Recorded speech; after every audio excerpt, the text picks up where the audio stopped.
జాతీయ కార్యదర్శి సత్యకుమార్పై నిన్న అమరావతి రాజధానిలో జరిగిన దాడి అప్రజాస్వామికమని బీజేపీ నేతలు తీవ్ర స్థాయిలో ధ్వజమెత్తారు. ఈ దాడిని తీవ్రంగా ఖండిస్తూ శనివారం నగరంలోని లార్జ్ సెంటర్ వద్ద నిరసన వ్యక్తం చేశారు. ఈ నేపథ్యంలో బీజేపీ శ్రేణులకు, కార్యకర్తలకు, పోలీసులకు మధ్య తీవ్ర తోపులాట జరిగింది. అమరావతి రాజధాని అభివృద్ధి చేయలేని సీఎం జగన్ కొందరు దళిత నేతలతో 3 రాజధానుల మద్దతుగా శిబిరం ఏర్పాటు చేసి ఎటువంటి దాడులకు పాల్పడటం చాలా దుర్మార్గమని మండిపడ్డారు. సీఎం దిష్టిబొమ్మ దగ్నానికి విఫల యత్నం జరిగింది. ఈ భారీ ఆందోళనలో పలువురు బీజేపీ నాయకుల్ని పోలీసులు అరెస్టు చేశారు.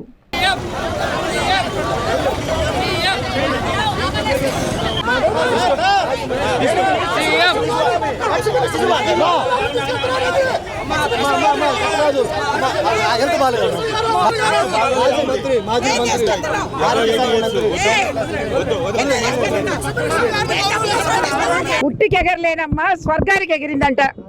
ఇది ఇలా ఉంది పరిస్థితి, రాష్ట్ర పరిస్థితి. అడ్రస్ లేని రాష్ట్రంగా మార్చేశారు. వైసీపీ నాయకులు ఒక రాజధాని డెవలప్ చేయలేక 3 రాజధానులు ఇస్తామన్నారు. ఇది చాలా ఖండిస్తూ మరి నిన్న మా నాయకులు వెళ్ళి వాడిని పరామర్శించడానికి 1200 రోజులుగా వాళ్ళు నిరాహార దీక్ష చేస్తూ ఉంటే, వాళ్ళు నిరసన తెలియజేస్తూ ఉంటే, రైతుల మీద వాళ్ళకి ఉన్నటువంటి అభిప్రాయాన్ని సపోర్ట్గా బీజేపీ లీడర్ వెళ్ళినప్పుడు, సత్యకుమార్ గారు వెళ్ళినప్పుడు, మళ్ళీ అట్లా పలకరించుకుంటూ వస్తున్నప్పుడు కారుని ధ్వంసం చేయడం, అది అంత క్రూరంగా వాళ్ళని అడ్డుకోవడం, వాళ్ళందరినీ విచక్షణారహితంగా బాధించడం, ఇవన్నీ చూస్తూ ఉంటే మనం ఎక్కడున్నాం? సభ్య సమాజంలో ప్రజలు మెచ్చుకునే విధంగా ఉన్నామా? ఒక్క రాజధాని ఉండాలని హర్షం గారు పరామర్శించినప్పుడు బీజేపీని అవమానించినట్టే. మేము ఎట్టి పరిస్థితుల్లో వదిలిపెట్టము. ఎట్టి పరిస్థితుల్లో కూడా బీజేపీ పార్టీ మరి ఖచ్చితంగా పోరాడి మరి సెంటర్ తీసుకెళ్ళి మా నాయకులతో చెప్పి మళ్ళా రాజధాని ఇక్కడే ఉండేట్టుగా మేము సర్వశక్తులు వడ్డీ పోరాడతామని తెలియజేస్తా ఉన్నాను. త్యాగం చేసిన రైతులు శాంతియుతంగా ధర్నా చేసి నిరసన తెలుపుతున్నారు.